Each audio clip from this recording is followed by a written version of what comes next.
భారత్ పాకిస్తాన్ సంబంధాలు మళ్లీ ఉద్రిక్త దశలోకి వెళ్లే సూచనలు కనిపిస్తున్న వేళ అంతర్జాతీయ రాజకీయాల్లో చోటు చేసుకుంటున్న కొత్త పరిణామాలు దక్షిణాసియాలో భద్రతా సమీకరణాలను మరింత వేడెక్కిస్తున్నాయి.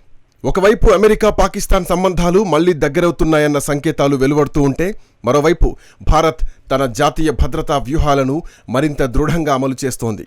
ఈ మొత్తం పరిణామాల్లో ప్రధాని నరేంద్ర మోదీ నాయకత్వం మరోసారి ప్రపంచ దృష్టిని ఆకర్షిస్తోంది. గతంలో ఉగ్రవాదానికి అడ్డాగా నిలిచిన పాకిస్తాన్ నేడు ఆర్థికంగా బలహీనపడిపోయి ప్రపంచ దేశాల ముందు సహాయం కోసం చేతులు చాచే స్థితికి చేరుకుంది.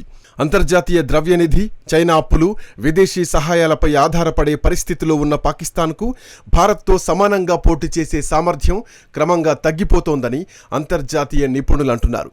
కానీ భారత్ మాత్రం మోదీ నాయకత్వంలో ప్రపంచ ఆర్థిక శక్తిగా ఎదుగుతూ వ్యూహాత్మకంగా మరింతగా బలపడుతోంది. ఇటీవల అమెరికా మాజీ రాయబారి కెన్నెత్ జస్టర్ చేసిన వ్యాఖ్యలు ఈ అంశాన్ని మరింత చర్చనీయాంశంగా మార్చాయి. అమెరికా పాకిస్తాన్ సంబంధాలు మళ్లీ మెరుగుపడ్డం భవిష్యత్తులో భారత్ స్పందనపై ప్రభావం చూపవచ్చని ఆయన అంటున్నారు.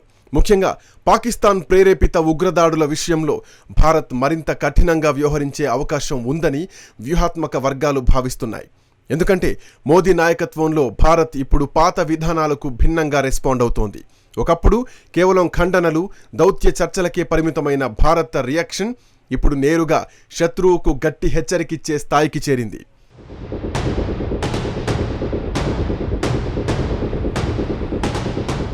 యూరి సర్జికల్ స్ట్రైక్స్, బాలాకోట్ వైమానిక దాడులు ప్రపంచానికి కొత్త భారత్ శక్తిని చూపించాయి.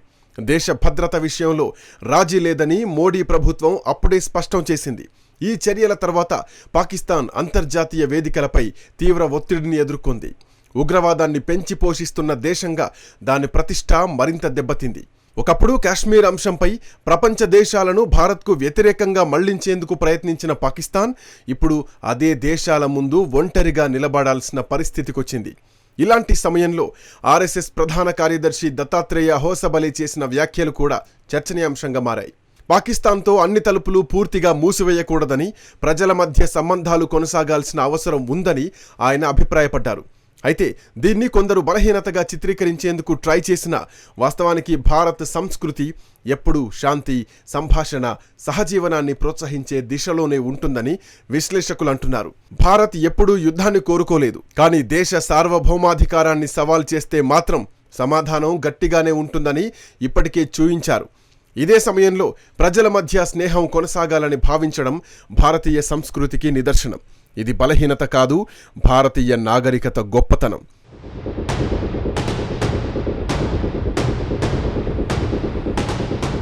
ఇక అంతర్జాతీయ వ్యూహాత్మక నిపుణులు చేస్తున్న హెచ్చరికలు మరింత ఆందోళన కలిగిస్తున్నాయి.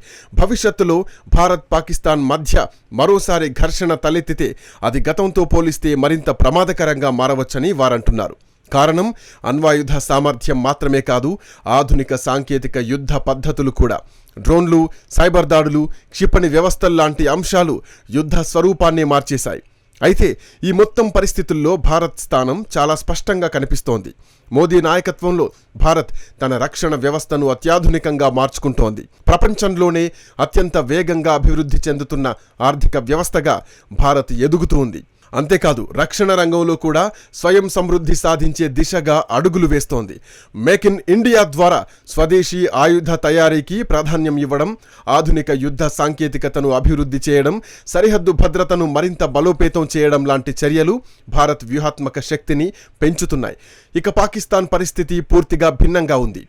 ఆర్థిక సంక్షోభం, రాజకీయ అస్థిరత, సైన్యం ప్రభుత్వం మధ్య విభేదాలు, పెరుగుతున్న ఉగ్రవాదం ఇవన్నీ ఆ దేశాన్ని లోపల నుంచే బలహీనపరుస్తున్నాయి. ప్రజలకు కనీస అవసరాలు కూడా అందించలేని స్థితిలో ఉన్న పాకిస్తాన్ భారత్ వ్యతిరేక ప్రచారంతో ప్రజల దృష్టిని మళ్లించే ప్రయత్నం చేస్తోందని విశ్లేషకులు అంటున్నారు.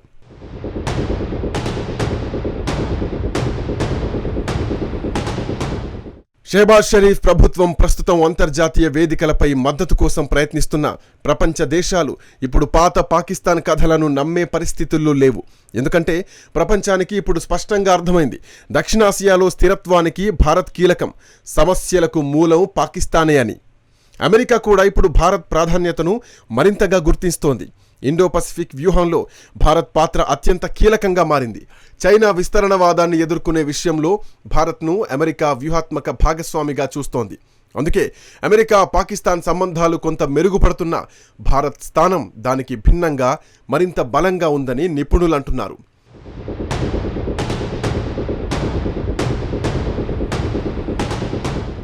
మోదీ నాయకత్వంలో భారత్ కేవలం ప్రాంతీయ శక్తిగానే కాకుండా గ్లోబల్ పవర్గా ఎదుగుతోంది. G20 అధ్యక్షతన బ్రిక్స్ వేదికలో నాయకత్వం, మధ్యప్రాచ్య దేశాలతో బలమైన సంబంధాలు, రష్యా అమెరికా మధ్య సమతౌల్య దౌత్యం ఇవన్నీ భారత్ అంతర్జాతీయ ప్రతిష్టను పెంచుతున్నాయి. పాకిస్తాన్ మాత్రం చైనా అప్పుల బారిన పడి తమ వ్యూహాత్మక స్వతంత్రతనే కోల్పోతుందన్న విమర్శలున్నాయి. చైనా పెట్టుబడుల పేరుతో వచ్చిన CPEC ప్రాజెక్టులు కూడా ఆశించిన ఫలితాలు ఇవ్వలేదు. మరోవైపు భారత్ విదేశీ పెట్టుబడులను భారీగా ఆకర్షిస్తూ ప్రపంచ తయారీ కేంద్రంగా మారుతోంది. ఈ మొత్తం పరిణామాలు ఒక విషయాన్ని స్పష్టంగా చెబుతున్నాయి. మోదీ నాయకత్వంలో భారత్ మరింత ఆత్మవిశ్వాసంతో ముందుకు సాగుతోంది. దేశ భద్రత, అభివృద్ధి, అంతర్జాతీయ ప్రతిష్ట అనే 3 అంశాల్లో భారత్ గణనీయమైన పురోగతి సాధిస్తోంది. అదే సమయంలో పాకిస్తాన్ అంతర్గత సమస్యల్లో చిక్కుకొని ప్రపంచ వేదికపై తన విశ్వసనీయతను కోల్పోతోంది. దక్షిణాసియా భవిష్యత్తు ఇప్పుడు 2 భిన్న దిశల్లో కదులుతోంది. ఒకవైపు అభివృద్ధి, స్థిరత్వం, వ్యూహాత్మక దృఢత్వంతో ముందుకు సాగుతున్న భారత్, మరోవైపు రాజకీయ గందరగోళం, ఆర్థిక సంక్షోభం, అంతర్జాతీయ ఒంటరితనంతో పోరాడుతున్న పాకిస్తాన్. ఈ వ్యత్యాసమే నేటి ప్రపంచ రాజకీయాల్లో స్పష్టంగా కనిపిస్తున్న అసలు చిత్రం.